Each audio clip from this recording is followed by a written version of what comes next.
Yo! I always blow out the mic with that first. Good morning. I always do. Every time. I hear it in my headphones where I'm just like, yo! And I'm sure everyone listening knows when they hear it that this is Mission Stories, a podcast where we talk about mission stories and kind of like whatever else we feel like at the time, I suppose. We meander. I guess we have to address that. What, the meandering? Yeah, people are like, I thought this was a podcast about mission stories. It's like, yeah. Yeah. And whatever else. Yeah, we should change the whole brand just to Mission Stories, etc. Like I said, maybe a little close analysis of colonial literature from time to time. Mm-hmm. That's fine. When it's mission related. I'm interested in that. And I'm sure everyone else is too. How's it going, everyone? Give a little moment for you to respond out loud wherever you are. I'm well. Good. Good to hear you. We did hear you. How's it going, Lyndon? What's up with you? Well, you know, things are going. Yeah, you look fancy today. I am dressed to go to work immediately after we're done recording this. Does everyone have this outfit on where you work? You're wearing a blue button-down shirt, black pants, and some fancy socks. Does everyone have this? Is this like a uniform, or is this just look nice when you come? Well, there is a dress code. Mm-hmm. We have a lookbook. Okay.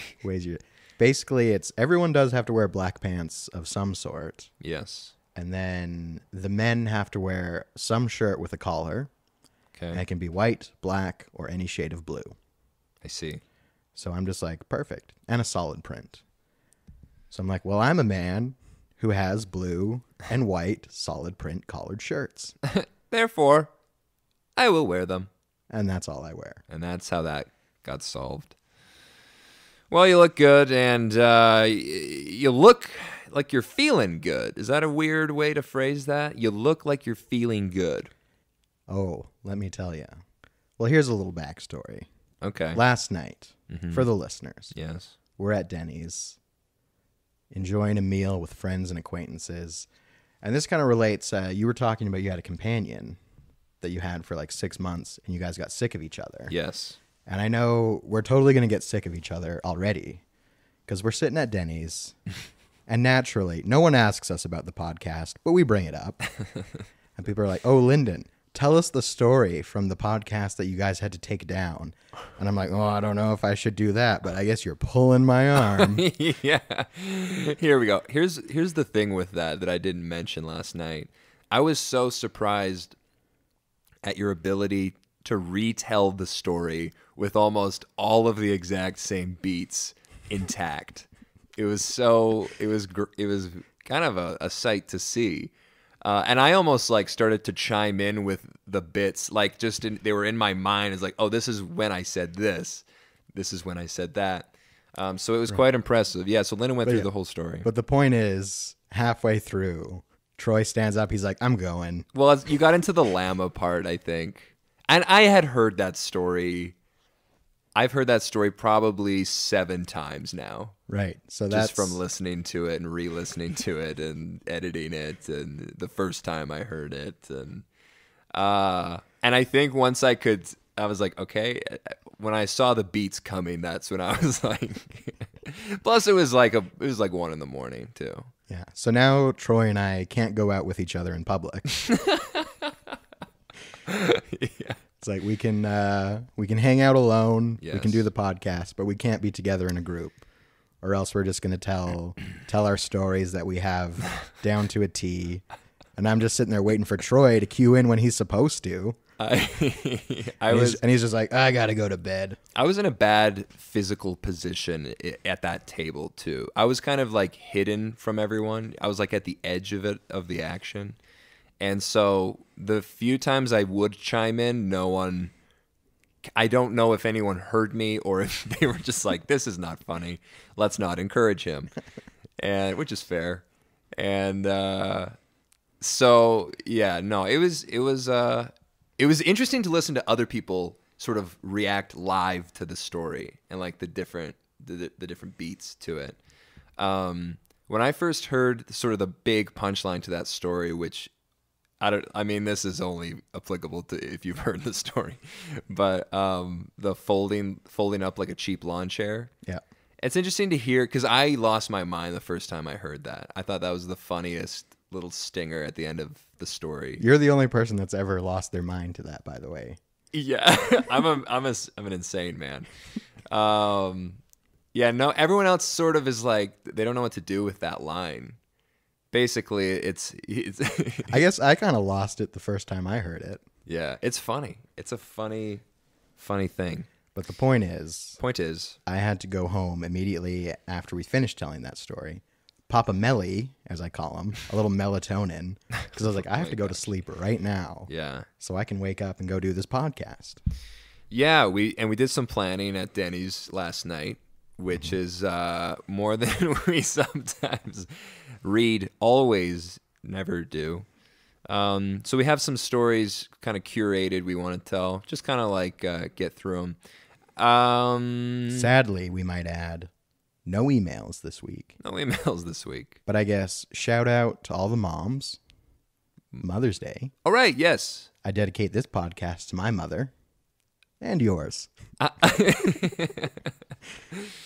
I will second that endorsement and say Happy Mother's Day to my mom, who may never hear this. But that's my mother doesn't listen to this. No. She does not like this content. I don't think my mom's a podcast sort of person. It's like a young person's game. Maybe. That's what we tell ourselves. Anyway. And shout out. More shout outs. I realize the true and faithful are all our accountant friends. Yes. They're the ones that actually listen to this podcast. So that's an interesting correlation. So only accountants listen to the podcast. It's like all the accountants. It's not tax season anymore. No, they just go to work and they listen to this podcast. Right. And they're the only ones who are actually listening to it. I feel like accounting related jobs are the kind of jobs where you can listen to podcasts. That's sort of my job, and I can listen to podcasts. And it doesn't actually, it kind of affects my work a little bit. Hopefully no one I know at my work ever listens to this. So if you're not an accountant and you're listening to this, send us a message. I thought you were going to be like, stop listening. We don't want you. This episode brought to you by CPA. Get a better career. So, you said you didn't have any topical topics off the bat. You said you might sprinkle them in. That's how I live my life. You sprinkle. You're the sprinkler. I just inject thoughts and ideas into stories. Lyndon, the sprinkler. Yeah, you do. So I just have I have notes written down here, and hopefully we remember what these notes mean, and it triggers the story that we want to tell. The turtle story is something I've heard a lot about from you, from others, mostly from you. And right, this was I don't know, because it's Mother's Day, I guess we can bring this up. Yes. I was like, Mother, what story would you like to hear? And she'd be like, tell the story of the turtles. She's like, first of all, I will never listen to the podcast, but second of all, the turtle story. She's like, I don't want to hear these heinous stories about things you did on your mission. I just want to hear the cute ones. Yeah. And I guess there were these turtles down in Mesa.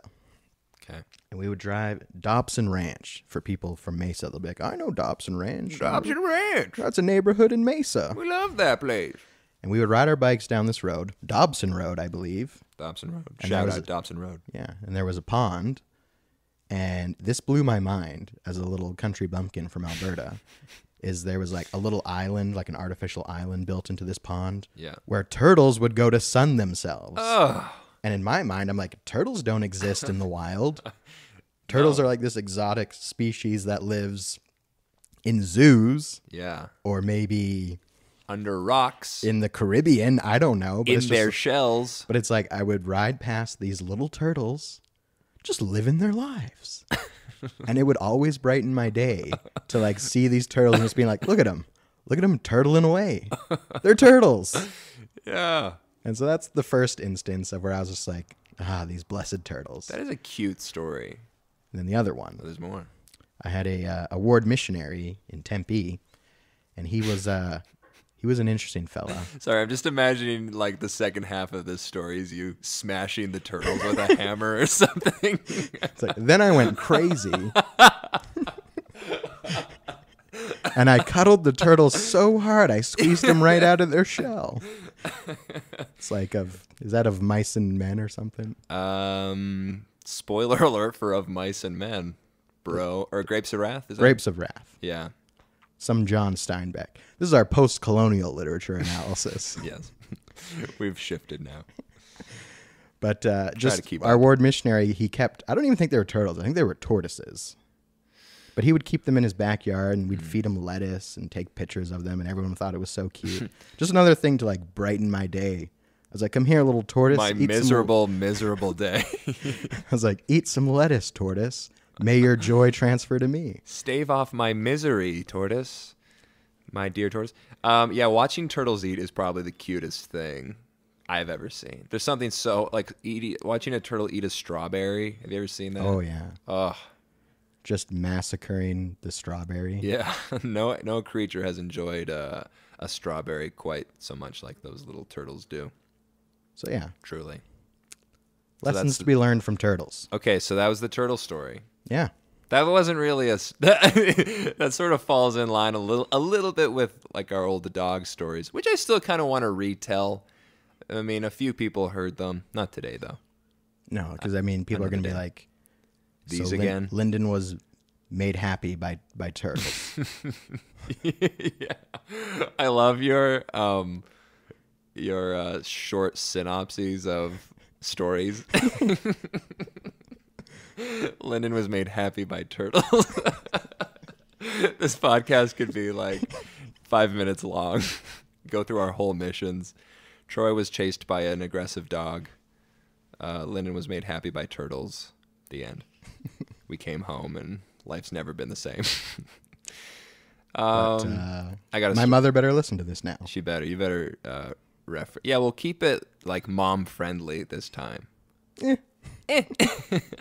Speaking of which, okay, so I have a few stories. I'm a little self-conscious about my stories ever since that dog episode, but I think this one's funny. This goes back to the MTC. We were in our MTC group, and you know when in the MTC when you're with this group of like we were with about 10 people, 5 companionships. About 3 of those companionships were sister missionaries. And sometimes we would all like just sort of get together and we would all watch 2 of the companionships role play a lesson, right? Right. One of these times, it was kind of like getting later into the evening a little bit, and a lesson was happening, and it was kind of like this profound spiritual experience. Everyone was feeling it, and you could tell, and kind of to look around the room, everyone was very engaged in what was happening. And right as it was getting to sort of the apex of the lesson, which was the Joseph Smith first vision story, right? Where like I saw a pillar of light directly above me, above the brightness of the sun. Right as this was happening, we hear this fart sound, and we look over, and Elder, I forget his name, he was a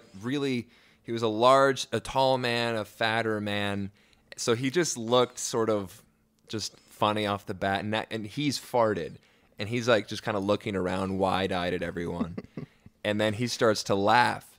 And as he's laughing, he farts with his laughter. So it's like... Now everyone's like the spirit's gone. It's all...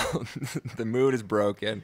And he laughs at himself laughing at the farting sort of segmenting out. And what he does is he laughs so hard that he throws his head back and he hits the wall behind him, and his big fat head thuds on the wall.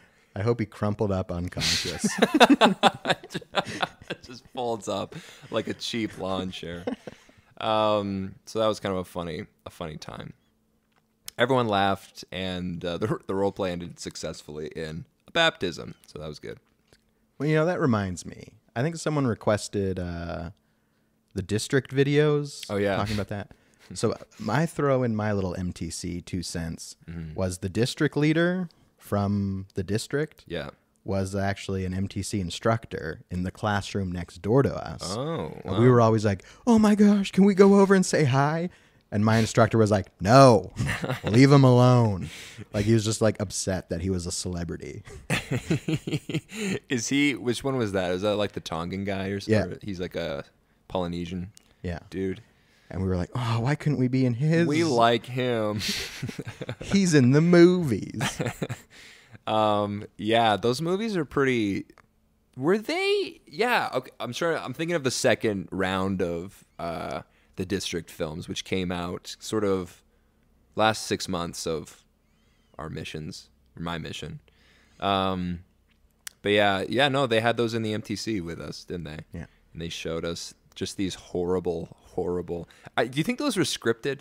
Like, just how badly these lessons went? Do I think I know they were scripted. You know they were scripted. It's like, I was in the writer's room.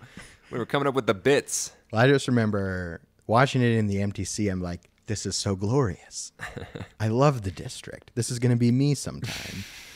and then like watching the videos later in my mission, I'm like, they're doing companionship study at 3 p.m. I was like, what is this? This is not real. Like, I can see the clock in their room. I was like, this isn't real. They should be out tracting right now. Oh my gosh. I was like, this. So I just threw it all out. He's like, I decided from that point on. I was like, if It's they all do. fake. Yeah, it's all fake. Doesn't apply to me. Nothing is real. All is permitted. Okay. I have, okay. I'm just looking at the stories right now. Soapy. Do you want to talk about Soapy today? Or is this maybe not a Mother's Day episode? Does your mom maybe not want to hear? I have snow truck stories. Do you remember? Well, yeah, I have all these. I'm prepared You're prepared. to tell Soapy. Let's tell it. So This will be I think this will be the name of the episode. this one, this takes a little bit of backstory. Okay. So I get transferred out to my second area. It's in the Skyline Zone. Mm-hmm. Now, you could poll 80% of the missionaries in my mission and be like, what do you think about the Skyline Zone? And they'd be like, what is the Skyline Zone? It's like, we have a zone called Skyline. It was like the most forgotten part of the mission. Yeah. Because it was named after the Skyline steak in Mesa. And people are like, we don't have any Mesa steaks in our mission. Like, so forgotten, they thought like, oh, that's in the Mesa mission. It's like, no, it's actually in our mission. Yeah. And so what it was is it was 2 square miles. And so the bottom half, so 2 miles north-south, 1 mile east-west. Mm-hmm. And the bottom square mile was just undeveloped, just like dirt, Okay. with one apartment complex, one government-subsidized apartment complex. So you're in the Badlands, basically. Yeah. And then the Nothing's there. northern square mile was 100% residences.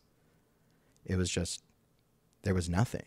There was nothing in just a square mile of houses. And that was your stake. That was half a stake. That was was 6 wards. And that was your area. And that was my area. So half of it was just wilderness. Yes. Half of it was Just houses. houses. So no stores, no nothing. You're just in neighborhoods. How did you shop for food? We would have to leave the mission. Every P day we would go to the like everyone thought like we were in the Mesa mission. Yeah. We had to go shop in the Mesa mission. Right. We were forgotten. I was literally in the heart of darkness. You were the forgotten missionaries. They had just forgotten about it. And so we actually lived across the street from the church in this like luxury apartment complex. Because where else are they going to put missionaries? The area is nothing but houses Yeah. and like one luxury apartment complex. Yeah. That was the cheapest thing there. Yeah. So they had to put 2 sets of missionaries. So the 2 companionships that covered the stake, we lived across the hall from each other. Yeah. So it's basically 4 missionaries living together in an area where it's like, what do you do during the day? So it's like everyone has gone to work. Yes. And it's just a square mile of empty houses. And this is about 7.5 months in, 7.5 months into my mission. Let's talk about, are you going to talk about your mental state at this time? Oh, yeah. Okay. Okay. So, Because I was doing a lot of missionary work out in Yeah. West Mesa. Yes. Out in the hood. There was lots to do, lots to see. Always. Now I'm out way in the East Valley Mm-hmm. with nothing. Like, I had a zone leader be like, "Did you get 10 OIMs today?" Which is like, you have to like street contact 10 people, open your mouth. Oh, and I was boy. just like, "Elder, I haven't seen 10 people in like 3 days." And he said, "If you don't talk to 10 people, your priesthood is revoked." Oh, man. And so that was my Revoked. first lesson where I was just like, you know what? Mission leadership isn't infallible. Bullcrap. Yeah, I was like, he's an idiot. It's a little bit like the Stanford prison experiment where like they took 10 civilians basically and made 5 of them guards, 5 of them prisoners, and things went crazy. I liken that to missions and mission leadership. Yeah. Because it's like, I've only been out like 6 months. So Yeah. I think like, if you're a zone leader, it's because you are 100% competent and know exactly what you're doing. Yeah. And this just shattered me to realize most zone leaders are idiots. Yeah, pretty much it's sort of like who's the most trustworthy out of like this batch of untrustworthy young men who really shouldn't be in any sort of leadership position. Yeah. And so I guess that was Affecting lives. I guess, that's when I was just like, I'm the captain now. That was my moment. And so, like, there'd be nothing for us to do during the day, us or the other companionship. Mm-hmm. And the other companionship had the district leader in it, Yes. District Leader Michaels. And he was an interesting fella. I learned he was quite malleable to my to my suggestions. Because, like, imagine Neo from The Matrix Yes. and Eeyore. Okay. Marry them together, and that's who he was as a person. Whoa. Yeah. That's my impression. That's my Eeyore plus Neo. And Neor. so, basically, I became I want like, to say that one more time so you laugh, just so you hear it. Neor. Okay, thank you. Neor. I want everyone to catch that brilliant portmanteau I created. I didn't even think of that. Okay, Beautiful. moving on. And so, I became like Elder Kurtz out there. It's like they'd left me out in the deepest heart of darkness, and it was just 4 elders living together, and we had to find things to do. And Let it just be said that you have this sort of terrifying magnetic charisma already, the ability to make people do things, and now and this is sort of reaching its pinnacle as Yeah. a missionary, right? Like you're learning just what can I convince people to do exactly. Right, because it's like my worldview is breaking down around me. Yeah. I realized mission leadership doesn't care about me, No, and I was like, you're embittered. the members in this area, they don't want to do any missionary work in the area. Yeah. They'd all be like, "Oh, I have friends that I work with in Phoenix, Yes. because this is just a bedroom community to Phoenix." But I'm just like, and we would go down a street of 10 houses. 8 of them, no, it was like 8 or 9 of them were all members. Yeah. There was one non-member on the street, and they were like, "Oh, we've heard the message." So I'm slowly going crazy in this area. And so eventually I convinced the other companionship to abandon their bathroom. I was like, "We will all shower in my bathroom, because I'm taking over your bathroom for this project." Because let me tell you what we had. A project. A project. is we found, for some reason, there was Great and glorious work. Yeah. There's a few things I found in our apartment. One was like a package. We had like 1,000 water balloons. Why? I don't know. Okay. Like, surely everyone has experienced moving into a new mission apartment and Yeah. it just being full of weird things that other missionaries had left behind. Yes. Like, if you went into my cabin in the woods, in the mountains, you'd find a pistol crossbow that I left there. Oh, you didn't take it with you? Of course not. Of course not. Very good. So yeah, we have about 1,000 water balloons, a regular balloon, and there was a gallon of liquid dish soap. A gallon. Like the kind of thing you'd have to buy at Costco. Okay. And we were just like, and it was a thing in our mission. Like if you cleaned your apartment and like the housing coordinators came by and inspected it and you passed inspection, they'd leave you some cleaning supplies, including a little thing of dish soap. Yeah. And we lived in luxury apartments and we had lots of time. So it was also an interesting thing because it's like, you know, the rich get richer. It's like the clean get cleaner. But if you have a dirty apartment, you don't get cleaning supplies. That's such a weird system. You have to reward cleanly people. So basically the point is we're like, should we save this gallon of dish soap? And I was like, no. So anyways, back to why I commandeered the other missionary's bathroom.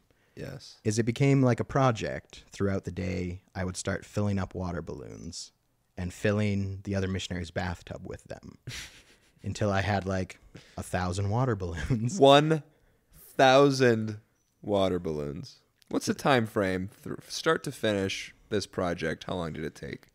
It's hard to say. It took several days. I know that much. So full time. This is full days. Because there was a little, because you know you have to like fill the tub up with a little bit of water so they float, so you don't crush the bottom layer. Yes. Water balloons.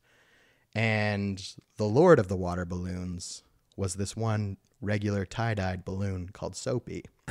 Because we took that 1 gallon one dish balloon soap, to rule them all. and we took that and we filled a balloon with a gallon of dish soap, drew a face on it, and named him Soapy. And he would he'd live on our counter, and he was there to rule over the other water balloons. We did as he instructed from time to time. Was he kind of like, you know, just a figure for my voice? Yes. Just a symbol of your slow drift into insanity. Yeah. We never prayed to Soapy. Things never got that bad. But was he not like, out loud? But he was like the 5th companion. And then eventually, once we have a bathtub full of water balloons on a hot January day, yes, we take Soapy up to like the 3rd floor of the apartment building, and we sacrifice him to the concrete below. So we take this like gallon full of water, you know, soap water balloon guy, and we're like, goodbye, Soapy. Toss him on the sidewalk below, and now we're like, it looks like we need to clean up the remains of Soapy. So then we take our like hundreds and hundreds of water balloons from the tub, and we're just like, we have like a line of people going up the stairs, and we're just throwing water balloons down on Soapy's remains. Yeah. So it's like a foam party on the sidewalk. And all of this is filmed. Like, this is just the ritual we're doing. Do you still have this film? Here's the thing. It was all filmed. All pictures were taken. And when I sent the SD card back to my mother, she was like, what is this? And I'm pretty sure she deleted all the pictures. Because I'm just like, where are they? And the pictures are all gone. They're lost. That's so funny. This is obviously a very apostate thing to do. It's not very apostate, but it is, this is the sort of thing that like, I would have had so much anxiety. If I was a part of this, I would have had just crippling anxiety to have anything to do with any of this. I was very much against such things, if only just for my mental and emotional well-being.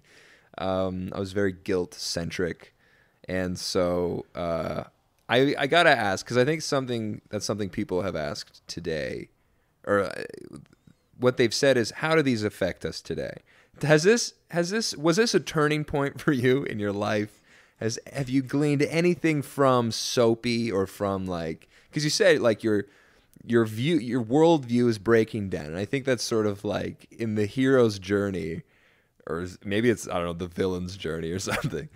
But I think that's an essential aspect of it, right? It's like the way you thought things are not quite how they are, and then you change. Well, there's a turning point. As I casually mentioned, I was like Colonel Kurtz from Heart of Darkness, Joseph Conrad, this famous novel, post-colonial novel, right? Because it's And it's like so much like Apocalypse Now is based off of it. yeah, and you know Colonel Kurtz. It's Yeah. like, the horror, the horror. A bloated Marlon Brando being fed lines from just off camera. Really good stuff. I love it. But but this is your character. You're sort of this madman who's gone insane at the edge of the river. Yeah. You've enslaved the local people, and they kind of adhere to your every command. Yeah. And it's like how he sets up strange like rituals and stuff for them to do. He's made himself a god amongst these demigod. people, a demigod. And like that's like what happened. Like they had to send like Elder Marlowe down the river to come get me and take me out of there. Is that what happened? Did someone come and well, because did anyone hear about this? I eventually told my mission president, and I was like, here's some things. Here's what I told him what the area was like. Yeah. And he was like, oh. And so he just immediately transferred me back out west. Good. And he did not take me out to the East Valley again until the end of my mission. Where Soapy 2 came along. Well, by that time I was... You're a little in better headspace. Yeah. Yeah. But because it's interesting because my MTC companion, who eventually became a zone leader, he was in that area because it got so bad. I wasn't the only missionary that lost my mind in that area. Yeah. Like it was the heart of darkness. So eventually they're like, we're going to have to make this a zone leader area because, you know, they're like, we can't leave regular missionaries out there to go insane. But That's interesting. But my MTC companion was like, he's like, yeah, that was my least favorite area of my entire mission. I was like, mine too. Yeah. That's interesting. I thought they always gave sort of the ripe areas to zone leaders. Well, they always would mix it up, right? Okay. It's like good areas would either go to zone leaders or like terrible areas would have to go to zone leaders. Because it was driving Elder Naglis and others, an entire district insane. Yeah. A small government was establishing itself with you in charge. Well, you have to remember it was the Skyline zone leaders that got that area. So it was like zone leader. You probably were like it was probably the worst zone leader area. Yeah. And it's like bad zone leaders probably got sent out there to be punished. I don't know. I think my worst mental health area was my probably my second area. I had actually this is interesting because someone at the end of my second transfer, I was still in my first area and I was with my greenie Buster, who was, you know, not the maternal person that my trainer was. By the end of it, we actually did get along and we sort of found a way to interact with each other. And I actually liked him. By the end of my mission, we interacted quite a bit. But at that time, I was sort of just getting over not liking him. We were sort of starting to work things out. And then transfer night, or I think transfers had come and gone, and part of me wanted to move, change areas, change companions, but nothing had happened. And then we're driving in the car one day, and my companion gets a call on the cell phone, and he's talking to the mission president. And all of a sudden, what happened was some other missionary had gone insane. He was training a missionary. Mm-hmm. He had gone insane. And this was a transfer where about 20 new missionaries had come in.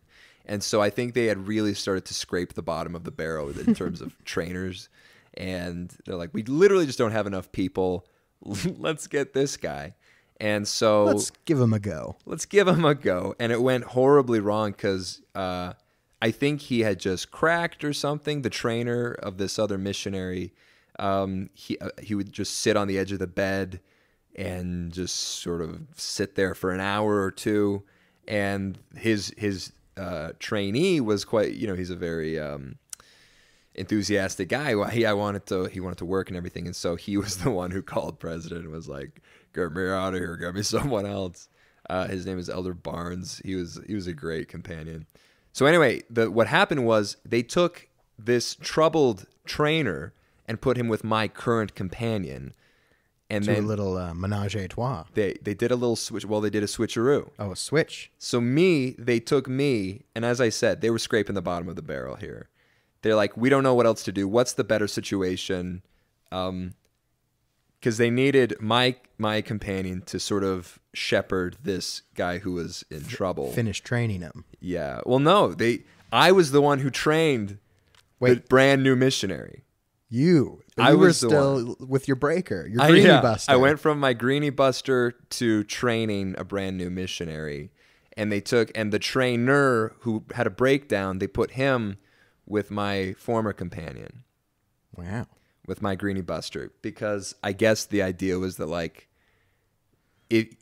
this person needs more help. And my previous companion was the guy to do it.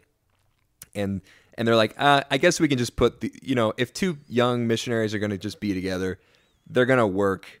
If they're going to work, something might happen. Hopefully they won't cause too much trouble. And so, but I saw this as God has chosen me. I am the oracle in this new area, Lithia Springs. And so this was a lot of pressure for me. This was a lot of like, it was cool, but I don't think I cried more than I did in that area. Like we had one small little bathroom.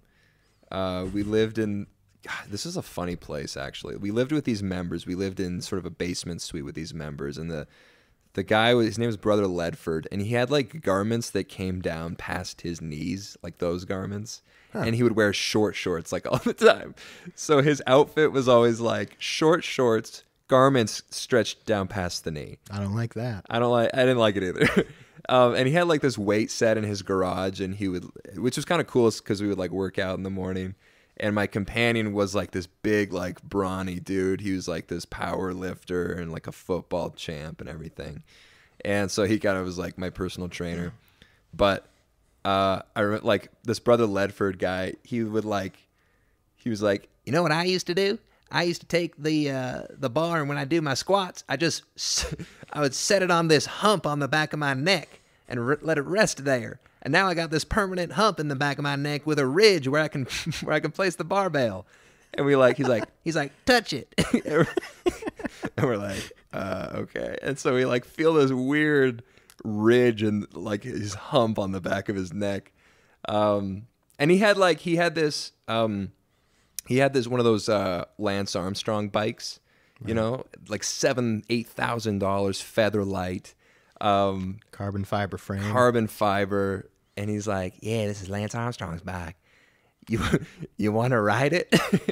And my companion was about 300-ish pounds, 280, 300. So he's like this big dude.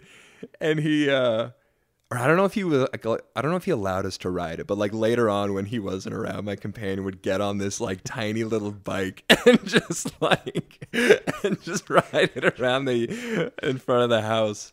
And I could see like the carbon fiber just trying so hard to stay in place, not buckle. But it didn't. Shout out to those bikes. They're really strong. Trek. Yeah, I think it was Trek. So this was like a tough time in my mission, but there's like this is a bike story that happened while we were in this particular area. I'm just going to look at the time real quick. Okay. So we rode bikes around in this area, and I had been on bike in my last area, and so I was a little more conditioned to it. I don't know. It just happens. You have to get conditioned to it. And when you're first on bike, it's the most miserable experience to have to ride around everywhere.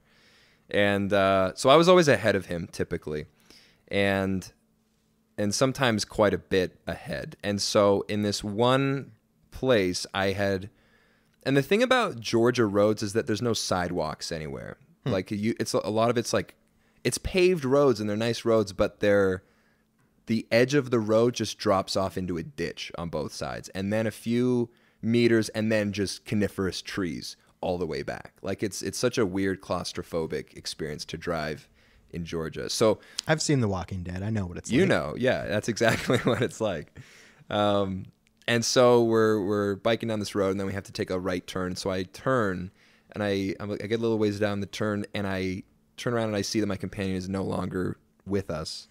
And so I stop, and as I was stopped, and I was sort of turned around, something about the balance of my bike was just off, and I just slowly started to like tilt to the side, and I was like, what's happening? What's happening? And like before I knew it, for no reason at all, I had just fallen over from like, it was like an invisible man had come and slowly pushed me to the side, and you were stopped, and I was falling over, and I was like, I guess I was kind of like frustrated. I was like, where is he? And I'm like, okay, I'm falling, and I'm falling. I'm on the ground, and so I'm obviously extremely embarrassed, and I see my companion. I'm like, and I guess I was like, I gotta get up really quick and start like pedaling, like I'm, like I'm fine.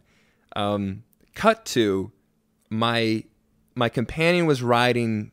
From his perspective, he's riding up and he sees me like fall over. A car comes up beside my companion who's just kind of riding his bike, and the car says, is he okay? Is he all right? And he's like, yeah, I think he looks like he's fine.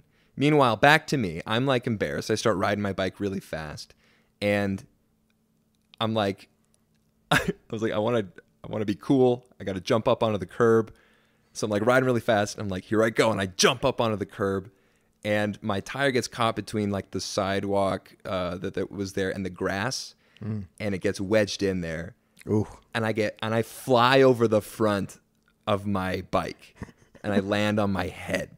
Ouch. And it's just like a full front flip. And so from my companion and this guy in the car's perspective, they see me like fall over from nothing, get up, and then immediately flip over do a front dive over the front of my bike.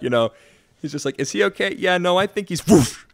Yeah, okay, I'm gonna go help him now. So that was, and then I was just like laying there, and he walks up and he's like, Elder, are you okay? And I was just like laying on the grass. I was like, yeah, I'm fine, I'm all right. So that was a tough time. That was a rough time. Trying to be an example to my young son.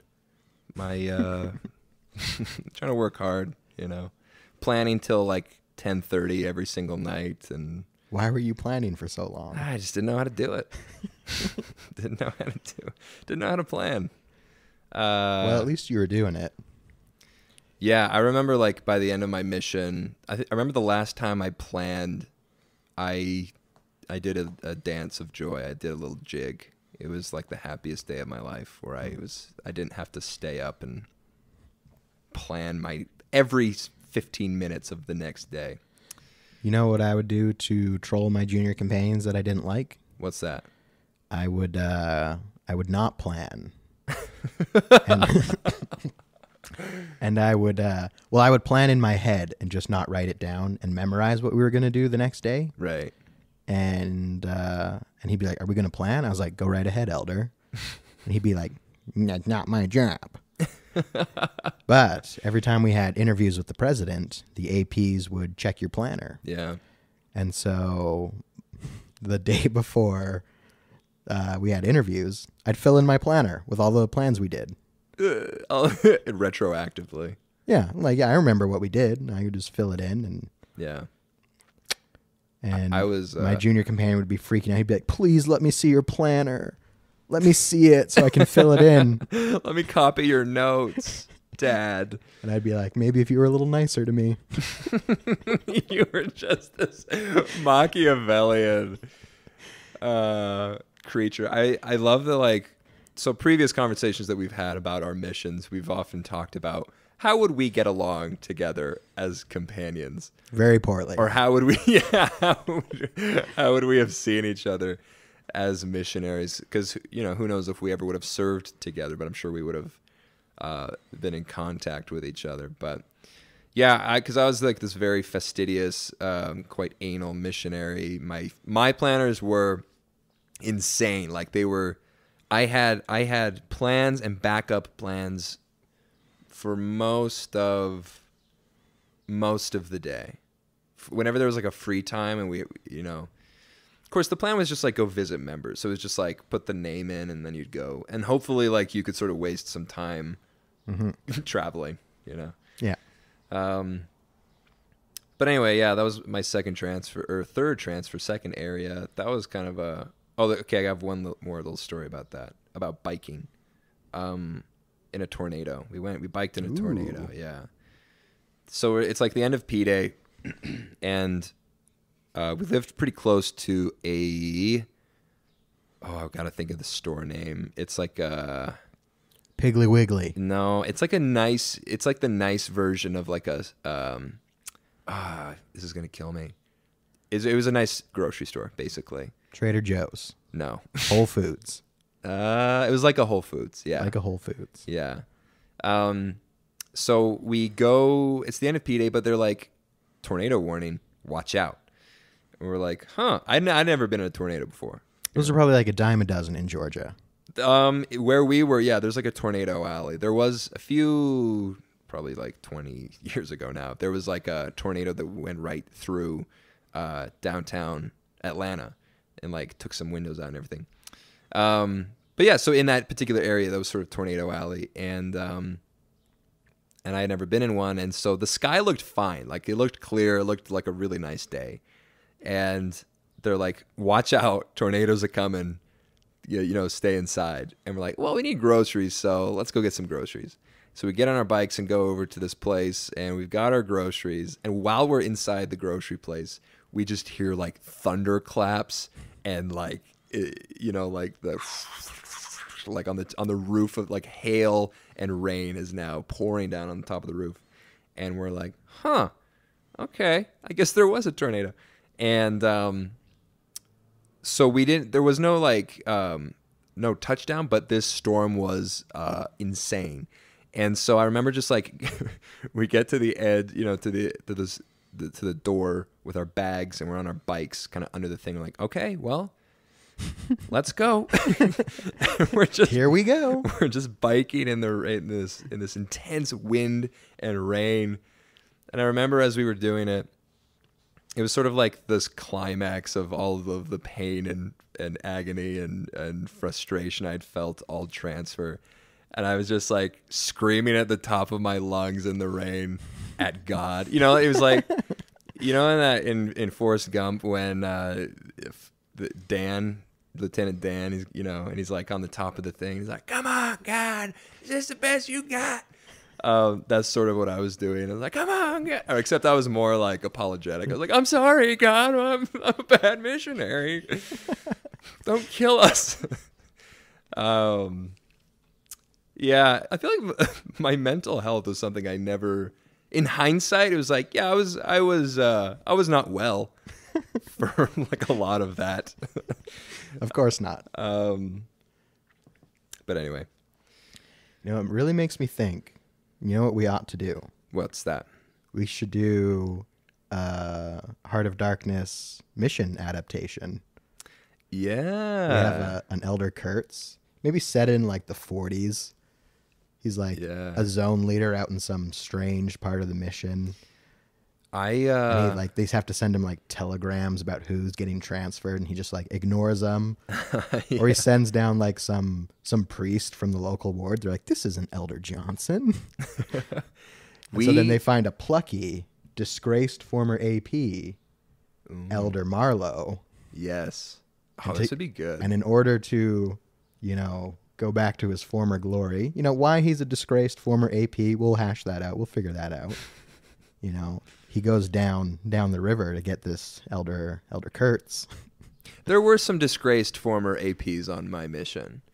I remember my first mission president took missionaries that were more charismatic and effective with getting baptisms, and he made them APs. Mm-hmm. But sometimes that equated to, they were fast and loose with the rules. Right. So it did happen. But yeah, no, I like that idea actually. I remember in a script that we were writing a few years ago for one of the Mission Stories sketches, that was the premise, is that you were the Kurtz character. Obviously.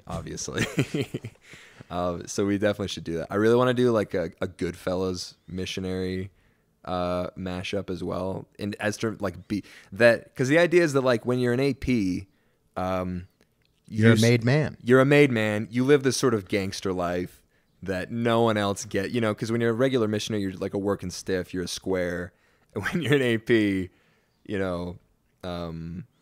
there used to be this like our new mission president came in, and I think they had given him this training, but he gave this this little presentation about basically it was about obedience and staying within the lines. And what he did was he would draw a box on the thing on the board, and then he would take another color and he would sort of draw within that box. And he's like, as long as you stay inside the box, you're fine. And then he would like go outside it a little bit. He's like, oops, you're fine. You slipped in a little bit. Just go back in the box. And then he's like, but if you go way outside the box, and he would draw a line like way outside, he's like, you're going to go inside a different box. And then he would draw the outline of an airplane on the board. And that was sort of the joke. And so like when I was in AP, I was like, I feel like the box that the missionaries are allowed to go inside is like the shape of the state of Georgia. Like we can just literally go anywhere and do anything. And it kind of, for the anal fastidious missionary that I was, that sort of played on my psyche a little bit, where I felt guilty. There was more guilt, more than usual during that time period. Extra guilt. Even though, I don't know, it was an interesting time. But yeah, we should do that. We should make these. We gotta like a script. We gotta work on Mission Stories 4. That's coming up. The film festival. Yeah, the film fest. We gotta make it. Do you have? I think we're like sort of running. We got 10 minutes left. Maybe we should just sort of wind down and kind of relax into it. Say anything. Pop some melatonin, maybe. Pop some mel. Cop and pop some pills. Popping mellies. Take a NyQuil nap. Middle of the day. Just for old time's sake. Old times. Do you have? I have something I want to plug. What's that? I want to plug something. Plug away. I was in a band called the Understudies, which, as I searched on Google, is a very unoriginal name for a band. There's about 15 or so Understudies that are on the internet. But we were called the Understudies. And we recorded these songs last year that I'm proud of them, and I think they sound cool, and I think they're, for sort of amateur musicians that we are, I think they sound pretty good. And so you can go listen to them at wearetheunderstudies.com. And we can put a link in this episode so you can go check it out. But yeah, you can listen to the songs. We have 5 songs, and they're sort of like funk, rock, upbeat sort of music. And if you want to buy one of them, they're $1 each. Or you can buy the whole album for $4.50, saving 50 cents, Lyndon. And if you put in promo code Mission Stories Podcast, you'll save 5 cents. There's no promo code. We're not that sophisticated. Honestly, the fact that there's like a place where you can go buy this was like a miracle all in and of itself. But yes, I don't know. Check it out. Maybe we'll put a song at the end of this particular episode if you want to listen to it. And if you like it, you can go check out more at wearetheunderstudies.com. Put in some Streetwise Lady. Yeah, we'll put some Streetwise Lady. That was sort of our big hit, quote unquote. My personal favorite. Yeah. So anyway, that's what I wanted to plug. Do you have anything you want to plug, Lyndon? Keep the emails coming in. Yeah. Keep the... Tell us what you like. Tell us what you... Comment on Instagram. Just comment. Just be active. I think let's try to be a little more... Oh, we have a new thing we want to plug. What's that? For all our Apple listeners, if you go to Apple Podcasts, here's a thing we're thinking of doing. Oh, yeah. And we stole this idea. We stole it from someone else. Yes. All credit to John Gabris of the High and Mighty podcast. Right. If you give us a 5-star rating on Apple Podcasts and just roast us in the review, we will read it on the podcast. And laughter will be had, I'm sure. Just so you know, I don't have any eyebrows. I have rosy red cheeks, and I have foppish looking hair. So those are things you can work with in your roasting, okay? Mm-hmm. So yeah, do that, and we promise we will read all of them on the air. There was another thing I wanted to. There's another podcast that I do, much to Lyndon's chagrin, I'm sure. Me and Theo, we talk about Mormon movies. It's interesting. It's kind of funny. Check it out. It's called Of Good Report. You can check it out on Instagram, Of Good Report Podcast. I think you can search for it in SoundCloud and iTunes. So, other than that, yeah, give it a listen, I guess. I guess so. I think we've done the R. We just did the RM. We did the Singles Award, and next we're gonna do the Book of Mormon movie adaptation. Just that horrible. The one with Jacob. No, Not that that's the Testaments. Oh, the Testaments. We'll get there, but there's an actual they actually. Yeah. Nephi, Sam, all the gangs all there. I think we're gonna watch that. But yeah, I think we're gonna try to be more active on Instagram posts because we have so many pictures that we could be posting from our missions, and I think they got to be seen. They got to be seen because they're too good. I've got a picture of a zebra. There's a really? Yeah. We'll post that. That'll be the picture for this episode. Since there's no pictures of Soapy anymore. Thanks, Cheryl. We named her. That's my mother. My mom's name is Sherry. Sherry and Cheryl. Happy Mother's Day to them. The two moms. Yeah, check us out. We are what? Too many things. Check us out. Check us out. Anything else, Lyndon? Anything else? Just stay true and faithful. Stay true and faithful. We will see you guys next time. Bye-bye.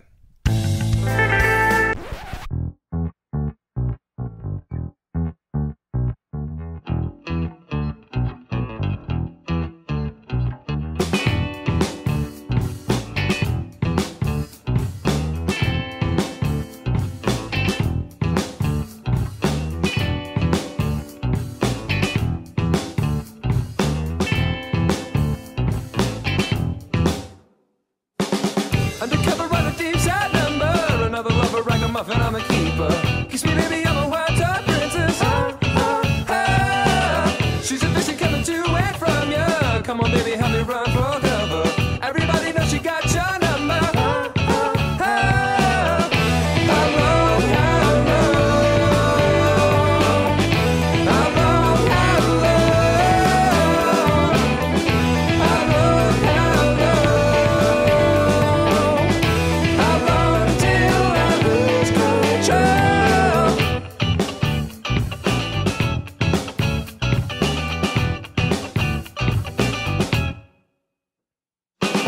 Undercover, but a deep side number. Another lover, ragamuffin,